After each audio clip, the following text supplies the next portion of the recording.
Non. Et même les chauves. Non, je ne les compte pas, ça. Mais bonne question. La myopie, si il n'y a pas quelqu'un, il y a très très longtemps, au XVe siècle, qui avait inventé des verres, waouh, les gens qui ne voient pas grand-chose seraient dans des situations beaucoup plus délicates qu'aujourd'hui. Ce qui est d'ailleurs intéressant, ça permet de rappeler qu'on peut compenser pour toute ou partie. Voilà. C'est pour ça que, d'ailleurs, le mot dépendance est gênant aussi par rapport à ça, parce que si je suis dépendant, on compense quoi? Si je suis en perte d'autonomie, si je suis en déficit d'autonomie, on peut en partie, pour certaines, plus que pour d'autres, compenser. Donc en effet, voilà. Et donc il y a des handicaps qui sont forts, mais qui peuvent très bien se compenser, qui du coup ont une relation beaucoup moins forte que d'autres handicaps parfois qui sont moins forts, mais qui peuvent se compenser moins bien. Par exemple, le handicap de la prétention et de la bêtise, c'est super dur à compenser. Eh ouais. Déjà, il faut en prendre conscience. Par exemple, moi, être myope, je l'ai vu assez vite. C'est amusant. La bêtise, on le sait moins, c'est toujours les autres qui vont... Enfin bon, donc, mais vous n'avez toujours pas donné de chiffres. Bon, il y a 15 millions de personnes qui sont touchées par un handicap. Ah ouais, ça fait du chiffre quand même. Maintenant, je rajoute les personnes qui sont ce qu'on appelle en affection longue durée, en maladie longue durée. Vous avez idée de combien de gens qui sont en maladie longue durée? 12 millions. Ça commence à faire, hein, tout ça. Donc vous voyez, ça fait quand même du monde. On rajoute à tout cela tous les gens qui ne sont pas au courant, qui ne vont pas bien. On rajoute à tout ça tous ceux qui ne vont pas aller bien bientôt. Ça commence à faire largement plus que la moitié de la population. Pour reprendre des termes à la mode, ça fait que les derniers de cordée, ça commence à faire du monde, quoi. Donc ça pèse, hein, avec ça va se casser la gueule quand même. Donc il faut prévenir ceux qui s'intéressent qu'au premier de cordée qu'en dessous, il y a quand même beaucoup de monde. Il y a tout ça. Et puis on rajoute encore deux catégories de population. On rajoute les personnes qui accompagnent à titre bénévole quelqu'un qui ne va pas bien, ce qu'on appelle aujourd'hui les aidants, les proches aidants. Les mots ont toujours du sens, toujours du combat. Par exemple, pendant très très longtemps, quand on parlait des aidants, on parlait des aidants naturels ou des aidants familiaux. Et j'ai fait partie des gens qui ont beaucoup bataillé pour qu'on utilise d'autres termes. Parce que les aidants naturels, si c'est naturel, alors en français ça veut dire c'est les filles. Si c'est naturel, c'est naturel, c'est bien aux nanas de s'en occuper quand même. Bon, elles l'ont toujours fait, il n'y a pas de raison que ça change, et ainsi de suite. Voilà. Vous savez, c'était pour les plus anciens d'entre vous qui connaissent bien la chanson française, il y avait une magnifique chanson d'Hugo Frey. Dis-moi Céline, pourquoi ne jamais t'es-tu mariée, et ainsi de suite. Je la chante pas parce que Hugo Frey est toujours vivant et je veux pas lui faire du mal. Voilà. Et voilà, c'était comme ça, il y a ce qu'on appelait avant la fille sacrifiée. Souvent, c'était la fille aînée dans une famille, on disait, bon, toi, on va pas trop le dire, mais enfin, ta vie, ça va être plutôt de t'occuper de tes parents, de tes frères, tes sœurs, et ainsi de suite. Alors, vous remarquerez, dans certains endroits, ça continue comme ça, au XXIe siècle, en France, et ainsi de suite. Mais enfin, globalement, voilà. Donc ça, ce sont les aidants dits naturels. Et s'ils sont naturels, donc c'est des filles, ils s'aident naturellement. Donc il n'y a pas de raison de les aider. On va pas soutenir des aidants qui font ça naturellement. L'autre terme, souvent, c'était aidants familiaux. Globalement, ça voulait dire à peu près la même chose. Puisqu'on a voulu montrer, c'est que dans ces aidants, il y a une partie qui ne sont pas de la famille. Puis il y a une partie qui n'aide pas naturellement, qui aide parce qu'il faut faire face. Et des gens qui sont soit des filles ou des garçons. Tout ça, ça fait quand même à peu près 8,5 millions de personnes. Je m'étais amusé un jour d'ailleurs, pour montrer l'importance, de calculer les 8 millions, avec un groupe d'aidants, on avait fait le calcul. Mais au fait, 8,5 millions de personnes, si on les payait, ça ferait quoi? Eh bien, il faudrait sortir 164 milliards d'euros en plus. 164 milliards d'euros, c'est les 2 tiers des dépenses de santé aujourd'hui, par exemple. 164 milliards d'euros, il fallait globalement multiplier par 2 tous les impôts. Alors je sais, ça a déjà été fait, il fallait recommencer. Vous voyez, donc le truc était quand même un petit peu compliqué. Voilà. Mais donc, à tous les millions dont j'ai parlé, on rajoute 8,5 millions d'aidants bénévoles. Et puis, à tout ça, il faut rajouter aussi 3 millions, 4 millions de personnes professionnelles qui sont payées pour, dont les 800 dont vous avez parlé, Monsieur le Président, qui contribuent tout au long de l'année à aider les autres personnes. Vous vous rendez compte combien ça fait quand je fais tout ça? Les 17 millions. Alors dans les 17 millions, il y en a plein qui, heureusement, sont en grande forme, savent même pas qu'ils ont dépassé la barrière des 60 ans. Vous savez, voilà, c'est comme ça, quoi. Parfois, on a même du mal. Vous savez, parfois, en tout bien, tout honneur, mademoiselle la photographe, en tout bien, tout honneur, je le répète, par exemple, quand vous faites la sortie des écoles, parfois, vous regardez, et celui-là...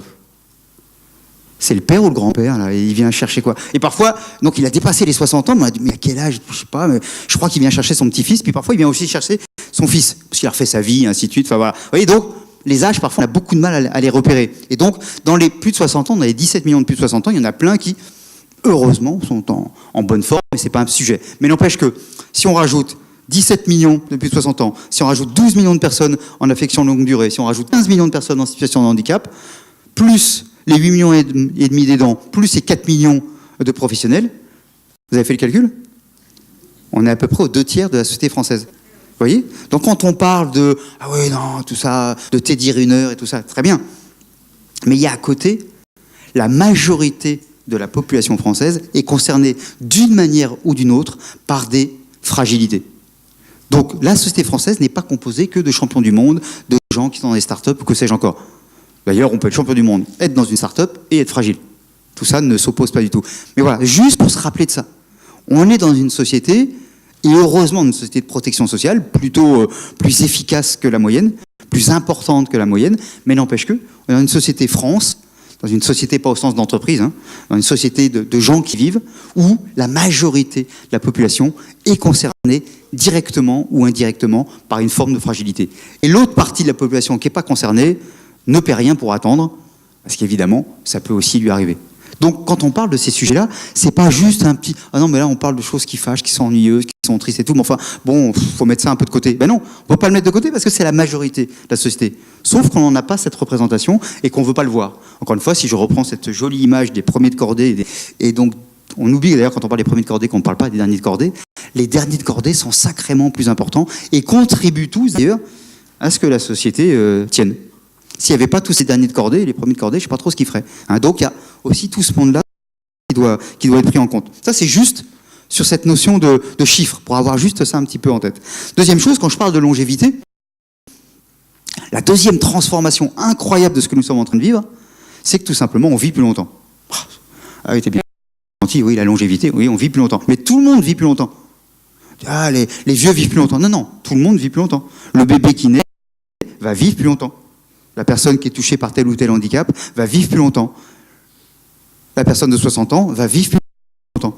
Vous avez idée, en moyenne, femmes, hommes confondus, c'est quoi l'espérance de vie aujourd'hui? Combien? Ouais, il y en a une première de la classe. Hein. 82 pour les femmes, 79 pour les hommes. Ça va être un peu moins pour les hommes, parce que vraiment, ils ne sont pas doués. Et voilà. Alors, il y a une différence assez importante entre les deux. C'est à peu près 84-77. Bon, on le sait bien, les femmes vivent plus longtemps parce qu'elles foutent rien. Elles sont feignantes, elles laissent faire les...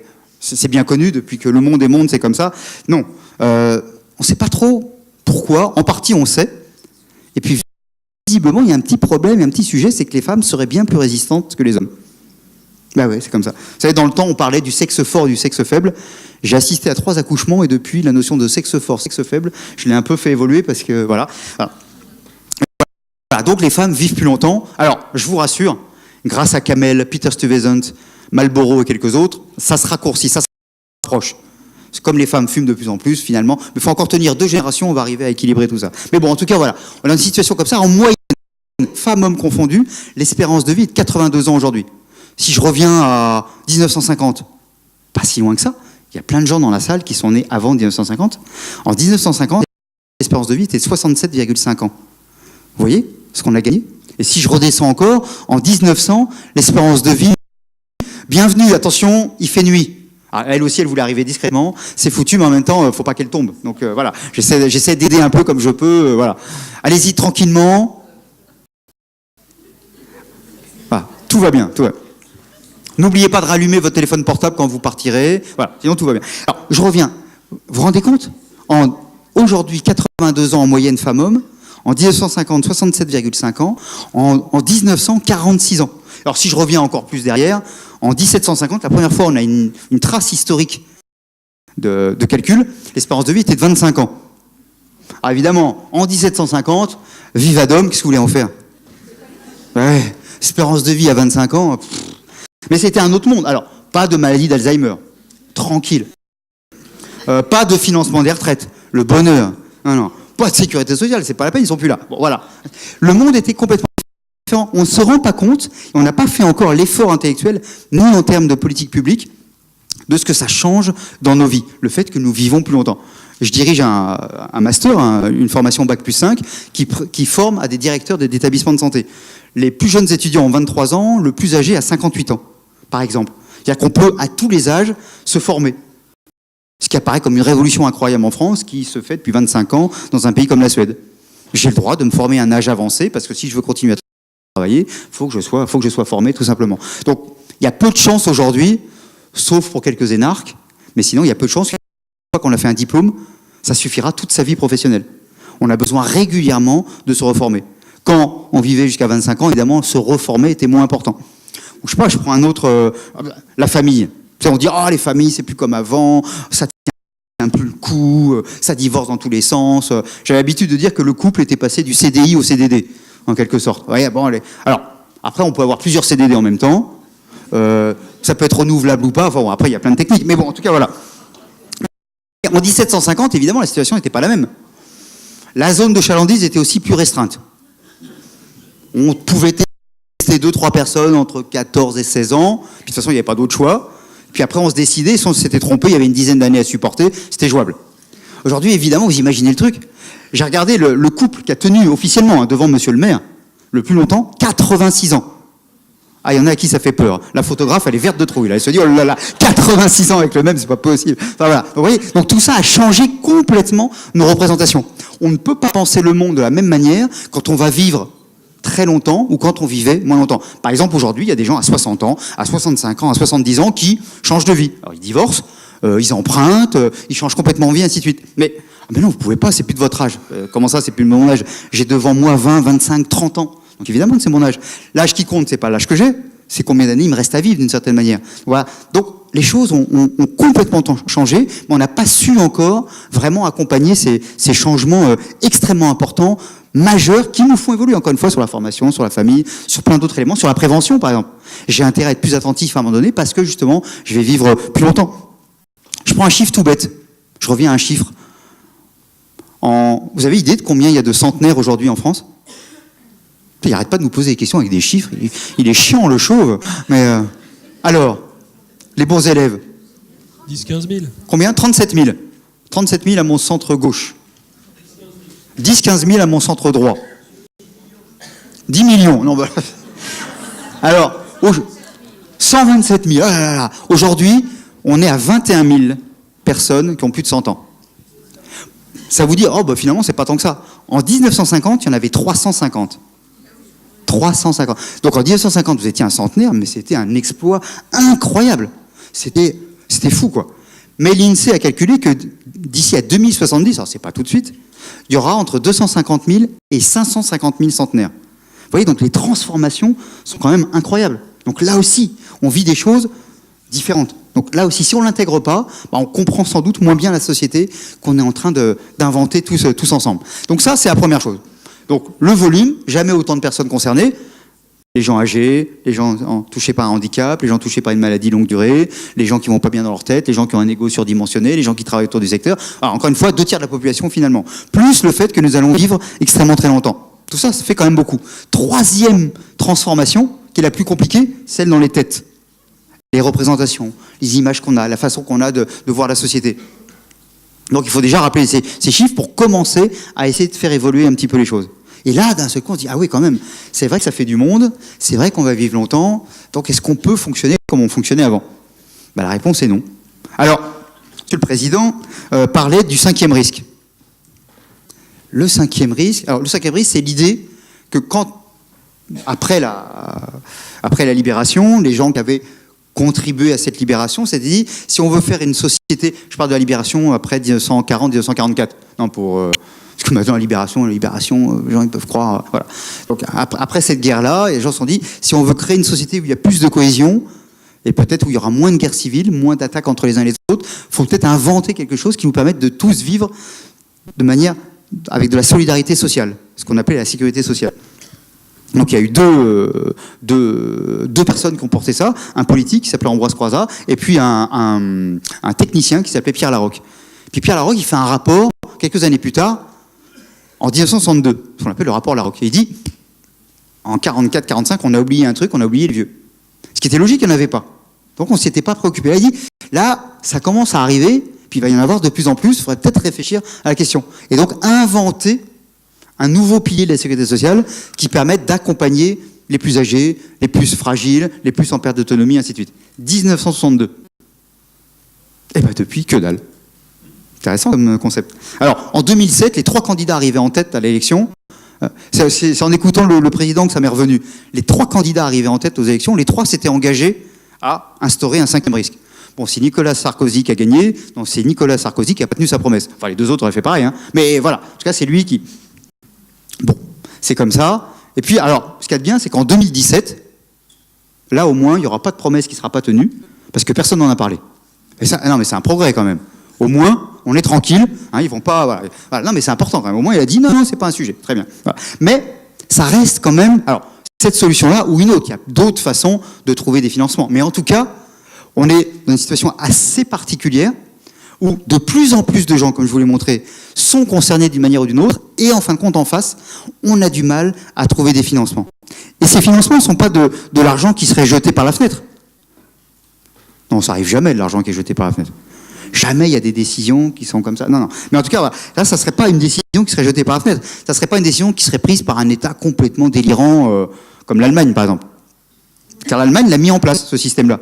Et c'est incroyable, c'est en Allemagne, il y a beaucoup plus de vieux qu'en France. Et pourtant, la sécurité sociale est équilibrée. Comme quoi, vous voyez, c'est plus compliqué qu'on ne le croit. En tout cas, voilà. On ne l'a pas mis en place. Et si on l'avait mis en place, ou si on mettait en place des systèmes, il y a plein de manières. Je ne suis pas un technicien, je ne suis pas là pour dire comment il faut faire. Mais en tout cas, s'il y avait une volonté pour mettre en place ce type de solution, qu'est-ce que ça apporterait ? Ça apporterait tout simplement une dynamique nouvelle, parce que ça apporterait, par exemple, plus de valorisation, plus de rémunération, et plus de salariés dans le secteur, tout simplement. J'ai entendu qu'en France, il y avait un petit problème d'emploi.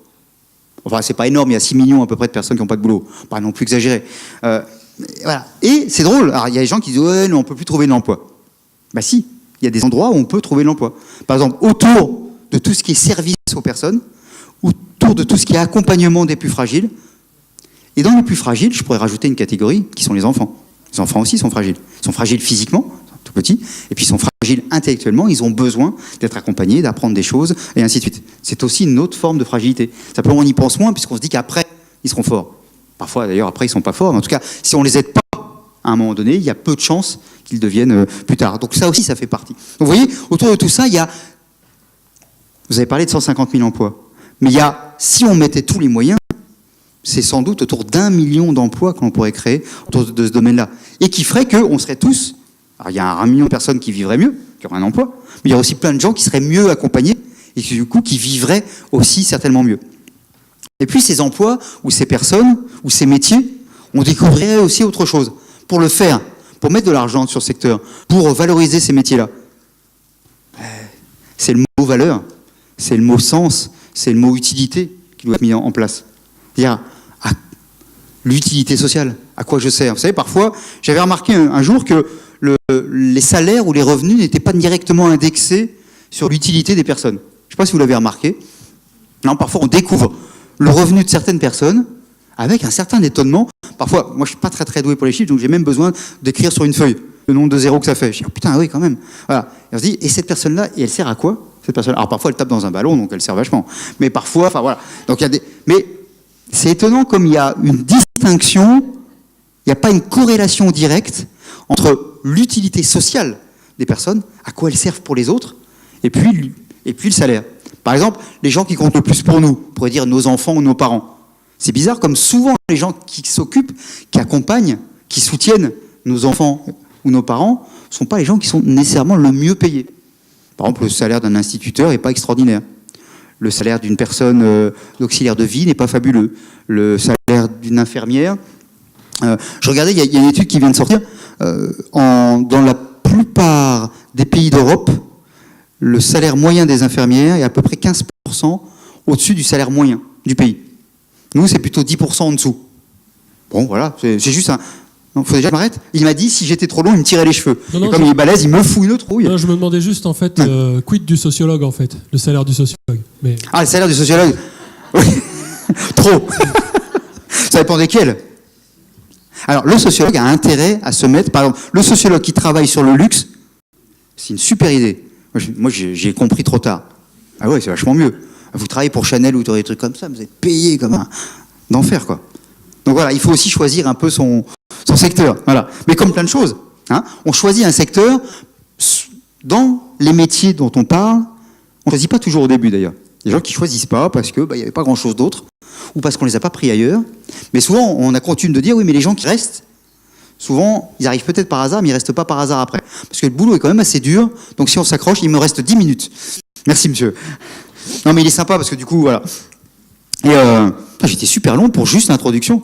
Non, mais vous avez été vachement bon, surtout. Ah ouais. Ah, mais on a dit que c'était ouvert jusqu'à minuit et que la fête après, la danse et tout, c'était... Donc c'est bon. Voilà. Alors, mais... Donc, juste ça, quoi. C'est-à-dire qu'il y a derrière une question de valeur qu'on se donne, de valeur au plus beau sens du terme qui soit. Vous voyez, Oscar Wilde, vous voyez qui c'est Oscar Wilde? C'était un type assez marrant, qui n'a pas toujours une vie facile, et qui avait le sens de la formule. Il en avait une que j'aime bien, il disait le cynisme, c'est connaître le prix de tout et la valeur de rien. Et je trouve ça assez fort quand on parle de nos métiers, de la valorisation. À un donné, il y a des prix pour plein de choses, pour tout d'ailleurs, mais la valeur, c'est bien plus important. Je suis prêt à acheter quoi, pourquoi, et ainsi de suite. Donc, encore une fois, dans les métiers dont on parle, qui sont encore une fois des métiers essentiels, s'il n'y avait pas ces millions de personnes, qu'est-ce qui se passe? Il y a d'autres millions de personnes qui crèvent, qui disparaissent, qui souffrent. C'est ça. Enfin, si on est juste concret 2 secondes, on arrête les grands mots et tout. S'il n'y a pas des gens qui viennent s'occuper d'autres personnes, s'il n'y a pas des personnes qui viennent accompagner d'autres individus, s'il n'y a pas des gens qui parfois sont un peu fragiles, qui viennent accompagner des personnes qui sont encore plus fragiles, eh bien les plus fragiles, ils disparaissent. Ils crèvent, ils souffrent, ils ont mal. C'est quand même ça, tout bêtement. Quand on enlève tous les trucs et tout ça, on enlève tous les chiffres et autres, c'est juste ça. Il y a des millions de personnes qui permettent à d'autres millions de personnes de conserver un peu de dignité, de ne pas trop souffrir, de se retrouver à peu près dans une situation satisfaisante. Je dis à peu près, parce qu'il ne faut pas se raconter l'histoire. Tout n'est pas beau, tout n'est pas merveilleux, et si j'ai telle ou telle situation de handicap, c'est pas parce qu'on s'occupe de moi que ça suffira. Mais si on ne s'occupait pas de moi, alors on sait que ça serait encore pire, à vos souhaits. Donc c'est quand même cet élément-là premier. Juste qu'on n'oublie pas qu'il y a des emplois qui ne valent pas d'autres emplois dans ce pays. Dans cette société, dans le monde. Il y a des emplois, des métiers, des rôles sociaux qui sont pas suffisamment rétribués, pas suffisamment valorisés, pas suffisamment connus et pas suffisamment accompagnés. Parce que derrière, c'est aussi l'idée de comment on permet à des personnes qui ont commencé à tel métier de pouvoir progresser. Dans le master dont je vous parle, j'ai des personnes qui ont commencé... comme elles disent, moi j'ai commencé tout en bas de l'échelle. Le tout en bas de l'échelle étant souvent d'être infirmière. Qui est quand même, je dis infirmière parce que dire infirmier c'est ridicule. Il y a 10% d'infirmiers, donc à un moment donné il faut quand même assumer les choses, quoi. Voilà. Mais c'est l'inverse, vous savez, c'est les sages-femmes. Les sages-femmes, il y a à peu près 1% d'hommes. Alors un jour il y a quelqu'un qui a dit, non mais les hommes, sages-femmes, il faut que vous trouviez un autre mot. Donc on va vous appeler les mailloticiens.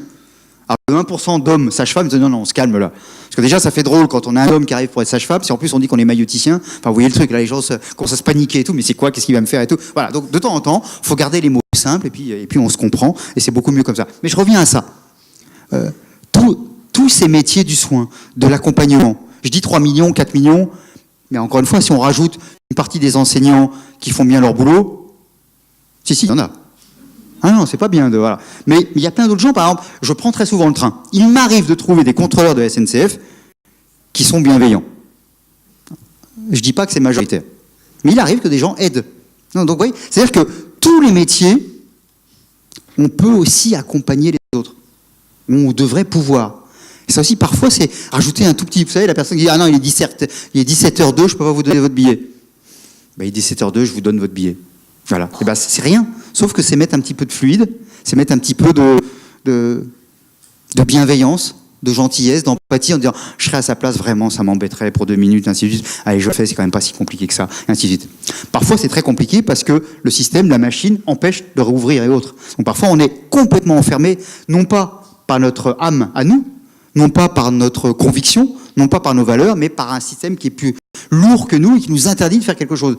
Et non, ça je peux pas parce qu'il faut rouvrir la bécane et à partir de 17h, je peux pas la rouvrir parce que c'est un truc...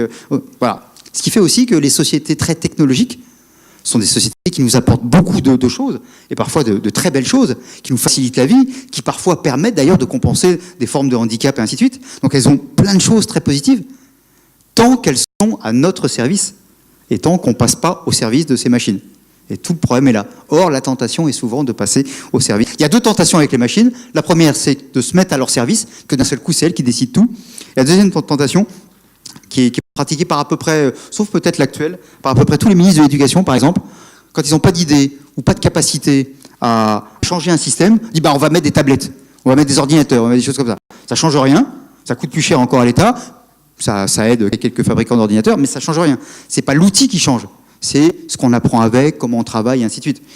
Dans les métiers aussi du soin, évidemment que les outils peuvent contribuer parfois à améliorer la situation pour les personnes les plus fragiles, qui sont accompagnés, mais aussi pour les personnels, ça permet aussi un petit peu de respirer, ainsi de suite, parfois. Ou d'autres fois, finalement, ça leur sert pas parce que ça devient encore plus complexe qu'auparavant. Donc là encore, il faut trouver le bon équilibre. Mais en tout cas, ce qu'il y a derrière, c'est de se dire que, vous avez parlé, 800, j'ai retenu 800 d'un côté, 6000 de l'autre. Encore une fois, comment feraient les 6000 sans les 800? Et comment feraient tous les proches des 6000 sans les 800? Parce qu'il y a les gens, encore une fois, directement concernés, et puis à l'entourage, ainsi de suite. Donc, on ne se rend pas compte, pour ça que j'ai insisté au départ sur ces chiffres, on ne se rend pas compte combien, dans une société d'experts... Vous partez? Oh ben non! C'est pas sympa quand même. Alors, on ferme les portes, après on interdit, non, c'est pas bien. Alors, puis, si elle commence à aller au cocktail avant, nous, on est mal, hein. Ah, non, faut pas. Bon, enfin, soyons ouverts aussi à chacun, comme doit faire la liberté de chacun et tout ça. Vous avez réservé quand même un peu une boîte de cacahuètes, hein, exprès. Ah ouais, c'est sympa. Il y a votre nom dessus, normalement, on n'y touche pas. D'accord, c'est déjà ça. Donc, simplement, je reviens là-dessus. Dans une société qui est une société de performance, une société qui demande chaque jour à être plus performant, une société de performance, c'est-à-dire qu'elle met toujours plus de monde de côté. La performance peut permettre parfois de réintégrer des gens, mais très souvent, ça met des gens de côté, parce que les gens n'ont pas cette performance-là. On leur demande plus qu'auparavant, et ils ne savent pas toujours faire. Nos cerveaux n'ont pas évolué à la même vitesse que les technologies, et ainsi de suite. Et puis, on a cette vision-là. On voit que les Teddy Riner. Je prends souvent l'exemple de Teddy Riner parce qu'on se ressemble beaucoup. À 120 kilos près, 2,5 mètres de différence. Je crois qu'il n'a pas beaucoup de cheveux non plus, donc j'ai quand même un point commun. Voilà. Et voilà. Mais Teddy Riner, j'ai écouté une fois, j'ai dit un truc. Teddy Riner, depuis qu'il est à 14 ans et demi, est suivi par la même psychologue. Je ne connais pas la psychologue, mais je pense que physiquement, elle est moins forte que lui. Et pourtant, Teddy Riner assume qu'il a besoin aussi d'être accompagné par cette personne. Il a besoin d'être accompagné par des kinés, par des ostéos, que sais-je encore.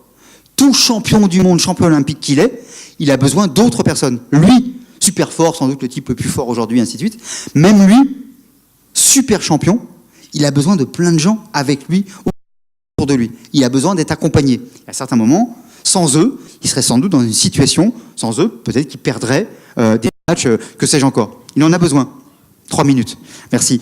Il en a besoin. Et c'est une belle leçon qu'ils le disent d'ailleurs. Je sais bien. Et même au tout début de sa vie, quand il est né, sa mère, elle a dû déguster quand même, hein, ça devait être quelque chose. J'ose espérer qu'il n'est pas né avec un kimono.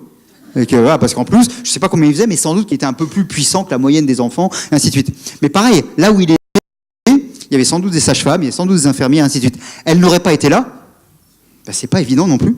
Tout fort qu'il était, peut-être qu'il s'en serait pas sorti, peut-être qu'il serait décédé. Donc il faut rappeler ça aussi. Il faut rappeler que toute cette culture du soin, elle naît d'abord de quelque chose d'essentiel. J'ai dit, sans le soin, sans l'accompagnement, je préfère le mot prendre en soin que prendre en charge. Je trouve ça plus joli, plus valorisant pour tout le monde et plus équilibré. Prendre en charge, c'est... En fait, t'es une charge. Tu m'emmerdes. Tu coûtes cher. Prendre en soin, c'est autre chose. Puis prendre en soin, c'est... je te prends en soin, mais peut-être que je me prends en soin aussi. Peut-être qu'en te regardant, j'apprends aussi quelque chose. Ce qui a été très bien dit dans le film tout à l'heure. Donc voilà. Se prendre en soin, il est beaucoup plus large. Il est beaucoup plus... il concerne beaucoup plus de monde. Il nous concerne tous d'une manière ou d'une autre. Je parlais de Teddy Riner. Je parle de tout le monde. À un moment ou un autre, on est concerné par cet élément-là. Et s'il n'y a pas ça, en fin de compte, il n'y a pas de société. S'il n'y a pas de société du prendre en soin, il n'y a tout simplement plus personne. Il n'y a plus d'humanité. S'il n'y a plus d'humanité, c'est pas la peine de faire une société. Et je terminerai là-dessus en disant, je reviendrai au mot dépendance ou tout ça. En fait, on a deux manières de voir la société. Chacun défend ce qu'il veut en fonction de ses convictions et ainsi de suite. Je ne dis pas qu'il y en a une. Enfin, si, à partir du moment où je crois qu'il y en a une, je crois plus à une qu'à l'autre, je pense qu'elle est meilleure. Mais c'est un jugement de valeur porté par une conviction, ainsi de suite. Mais il y a deux manières de voir la société. Et ça, depuis que le monde est monde, d'une certaine manière. Ou bien on imagine qu'une société, c'est la loi du plus fort. Une société, c'est que le meilleur gagne, mais le meilleur, c'est-à-dire le plus fort. Le plus fort n'est pas toujours le meilleur, d'ailleurs. Hein, mais en tout cas, voilà. Et que donc, les autres, tant pis pour eux, d'une certaine manière. Et puis qu'une société comme ça, c'est le meilleur de la première cordée qui doit gagner, quoi. Voilà. C'est autour de ça que ça se joue. Mais ça veut dire qu'il y a de plus en plus de gens qui sont mis de côté. Et quand il y a la majorité de la population qui est mise de côté, est-ce qu'une société peut tenir comme ça? Une société, quand elle a besoin de cohésion, il faut que tout le monde soit dedans. Sinon, ça ne s'appelle pas une société, ça s'appelle un ghetto, ça s'appelle de l'apartheid, ça s'appelle plein de choses. Mais ça ne s'appelle plus une société qui fait société. Ou bien, il y a justement une société d'interdépendance. On a tous besoin des uns et des autres, à des moments différents, plus ou moins. J'ai besoin de chocolat tous les jours. Si j'ai besoin de chocolat tous les jours, il faut bien qu'il y ait des gens, il faut d'abord qu'il y ait des artisans. Je ne sais pas s'il y en a à Nîmes, certainement. Oui, quand même. Non, mais une ville où il n'y a pas un très bon artisan, il faut fermer la ville, il faut faire quelque chose. Voilà. Bon, il y a l'artisan chocolatier, mais ça c'est au bout du bout. Mais avant, si on remonte, on va jusqu'aux plantations. Il faut aussi qu'il y ait des gens qui plantaient, ainsi de suite. Gens, voilà. Si possible, qu'ils soient faits d'ailleurs dans des conditions qui les respectent.